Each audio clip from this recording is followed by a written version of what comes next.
Hello and welcome to the Shiny New Object podcast. My name is Tom Ollerton. I'm the founder of Automated Creative, the creative effectiveness ad tech platform. And this is a podcast about the future of data-driven marketing. Every week or so, I have the pleasure and the privilege of interviewing one of our industry's leaders. And this week is no different. I'm on a call with Marukh Budhraja, who is Global Head of Social Media Marketing at Charlotte Tilbury. So Marukh, it is great to have you on the show, but some people won't know who you are and what you do, so you could give everyone a little bit of background on what you do. Yeah, for the few people who don't know what I do, I am currently head of social at Charlotte Tilbury. I've been in my role for about 2 years now, and before that, I've actually had the chance to work with some really amazing global brands. So I was at Burberry before this, and I've worked with Kiko Milano and Max Mara. So my experience is a bit in both fashion and beauty, ranging from all levels of retail. Right, fashion and beauty and social media for some massive brands. That it's got to be a moving target, I would have thought, on a daily basis. So I'm really looking forward to this podcast. So you've had great titles, great jobs. What's been the best investment of your own time and your own money in your career? Yeah, this one it took me a moment to think of, and I realize it's quite left field for most people Okay. when you say this. But I went to do my master's in Italy, and for me, that investment was learning Italian. And I did that when I was doing my master's, and it is the reason that kind of opened a lot of doors for me, to then go on to working in Italy, which I had the privilege of doing for 5 to 7 years, which was absolutely amazing. And I think that was fundamental in bringing me to where I am today. So it was learning a new language at the age of 20, but it really opened a lot of doors for me. And so you learned it at 20 and then you were working speaking Italian within. Yes. Within a year and a half. No, Yeah, you joke. it was phenomenal. I do have to say I realize I have an edge in learning languages. I do love that, but it is what gave me so So many. what is your edge in learning languages? Sorry, that I you just I really pick like them it. up really quickly. Okay. I love it. It's probably like one of my favorite things to do is like learn languages. So Italian was one that I decided to learn when I was quite old, and yeah, it was. And what else? Come on, you must have a list of languages you can speak. I mean, I grew up in India, so we grew up bilingual. So Hindi and English are our core languages. But then I learned a bit of French in school, which I have to say probably really grounded me for learning Italian later because they do have similar sort of language structures.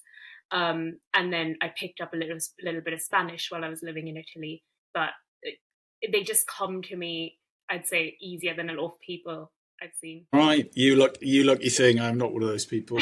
So if you could learn one language, what would it be? Ooh, maybe Japanese. Nice. Well, I hope next time I speak to you on this podcast in 3 or 4 years' time, be like, yeah, now living in Tokyo, doing all that stuff. Brilliant. Okay, cool. So we've never had learning a language before, I don't think. So that's an excellent tip. And I guess you just opened up yourself to a whole new market by speaking a Yeah, different language. it was. I in the little interview that I did with a headhunter who was at the university that I was doing my masters at. They did the interview in Italian and thought I was Italian, and so they offered me the job. And at that point, they didn't realize they couldn't sponsor my visa, and they liked me enough to then have to do it. So Right. that was, yeah. No, you've impressed us enough.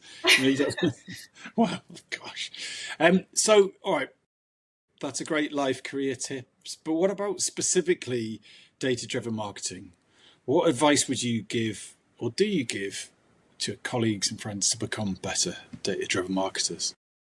Yeah, I think with that, I have to say, with the kind of dashboards and analytics available to anyone working in social media, it can all feel quite overwhelming. So I think that there's a huge sort of role that you need to give to understanding the larger context. So always look at the data, but within larger human context. And don't forget that everything that you are seeing in numbers is actually to do with human behavior. And so an example would be for in social, we see reach goes down every year around, this is organic reach. Reach goes down every year in the period around November and December. And this tends to kind of worry brands, saying, oh, our content isn't performing. It's our holiday content. It should be seeing all of the audience. And then if you think about it in a wider context, it isn't because of the content you're posting being sort of poor or not of high quality. It is the case that you're fighting in such a difficult environment because every brand is putting out their paid content at the time because of cyber, month or holiday or whatever. So it's to do with understanding the human context, and it's to do with understanding events that could be happening outside of what your numbers are telling you, and always looking at those two things together. So where do you go for your human context then? Is that you relying on the media agency for that, or a research partner, or internal? We rely quite a bit on both social listening tools, but also just within the team, we're very open to why do you think this is happening? And we pose the question to the team, and we think quite anecdotally as well, going oh, maybe we posted this too late on a weekend. It's Christmas and no one's looking at their phones because everyone's at Christmas dinner. So there is some sort of anecdotal evidence that comes into it, but it feels quite sort of true because you see that trend across various brand channels. It's not just your brand that's maybe seeing low reach at that time. So if you look at it within the larger picture, it's not only your brand that's seeing lower reach, for example, in November and December, because it's happening to anyone posting organic content. So you've got a really unusual shiny new object, right? We've not had this one before, but your shiny new object is taste, right? Which I argue is probably not really very shiny in youth. Taste has been around for a while. So you're going to have to explain yourself. Why is taste your shiny new object? Well, I think, like you said, it's definitely not a new thing. I didn't invent the word or the taste or existence of the word. But for me, it is to do with essentially cutting through the crowd.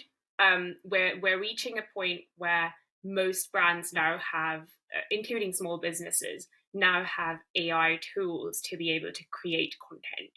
And it's very easy to use tools to create content inspired by other content online or that looks very similar to other things you see online that can look very polished and elevated.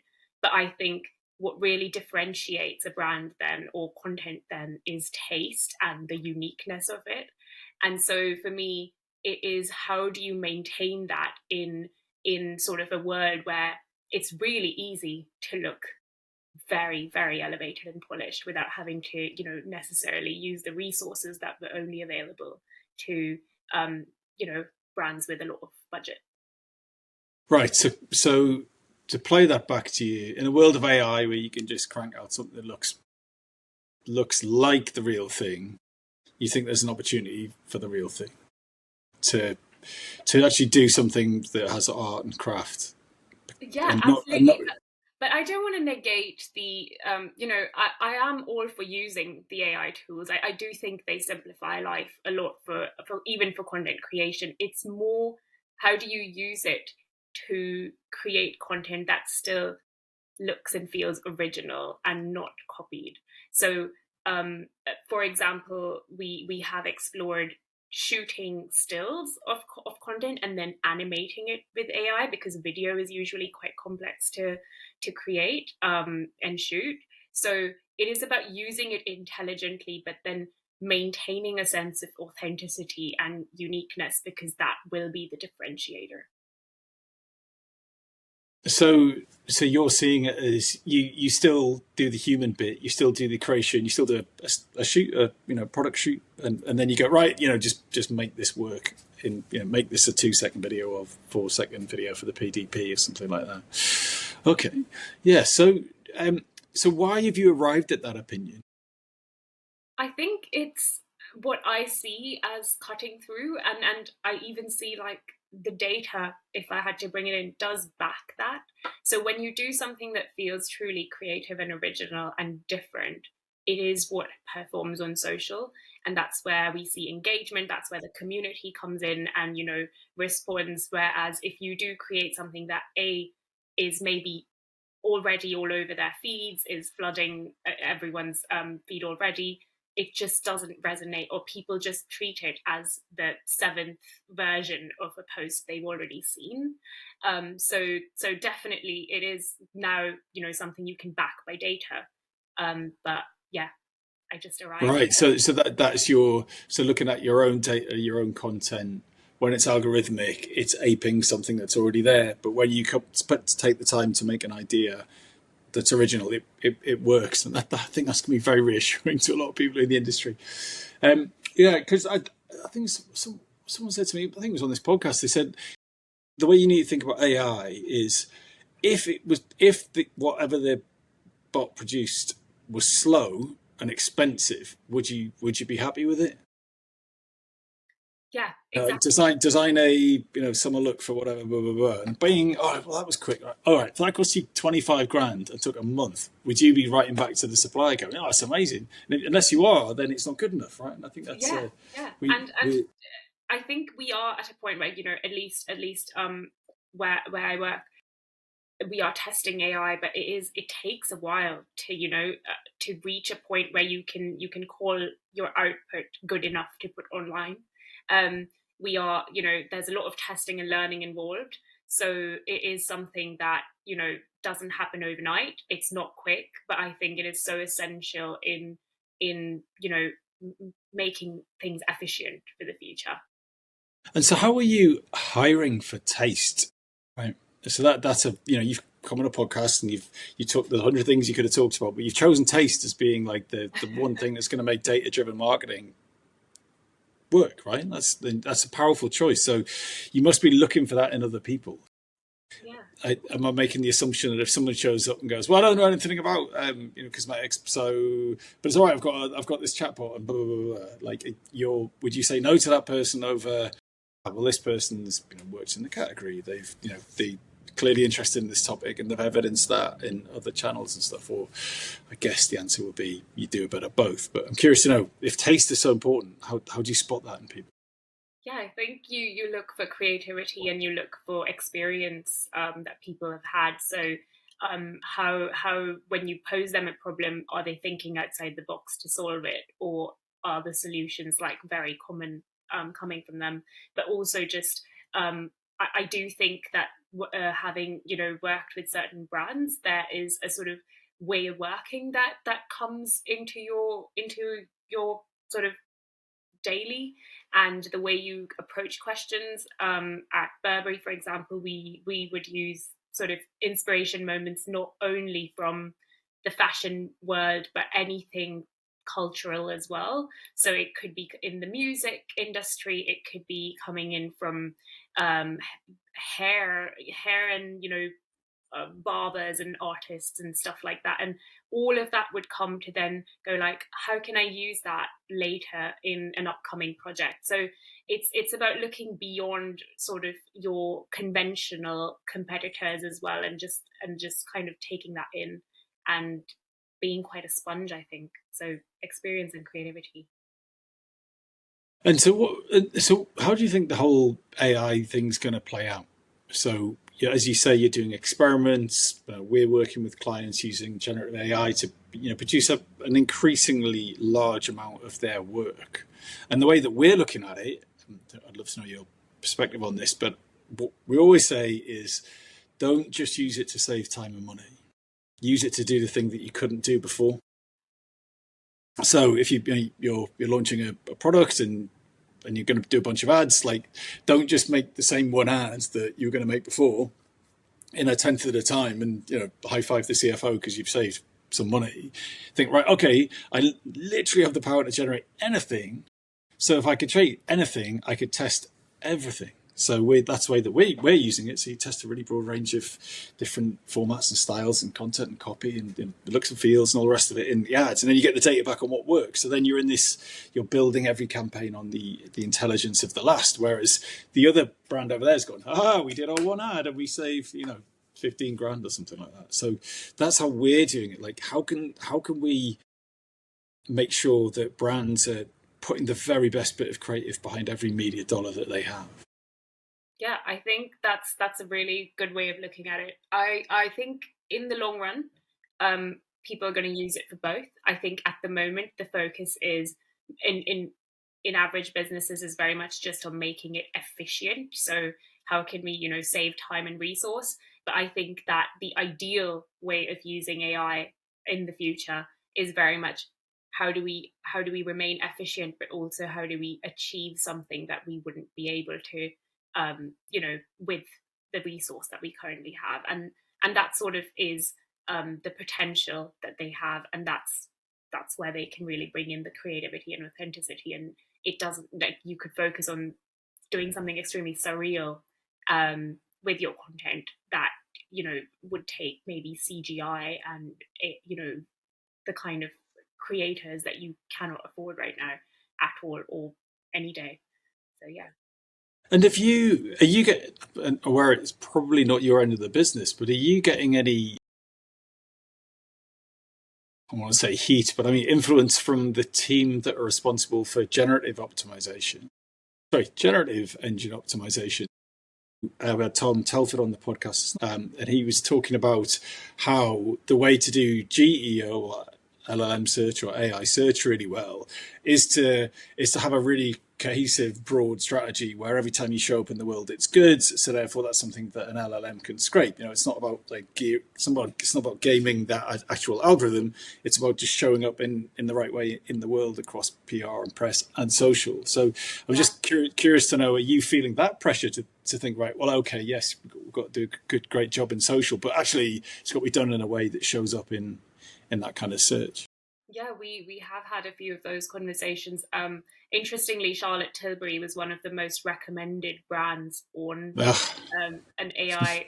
I forgive me if I get this wrong. I think it was ChatGPT search over the holiday season, and I think it's a holistic, like you said, it's a holistic job across PR and the website, but also I know like Reddit is a big source for where your LLMs pick up a lot of that information. So what are your fans saying about your product on Reddit? I know a lot of brands don't actually have profiles on Reddit, but it's a huge community there.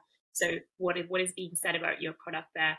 On social as well, I think there is not as much, because we do want to keep our copy quite like relevant to our audience, but there is an effort to like include the words that we would want to show up if someone was using, for example, TikTok like a search engine.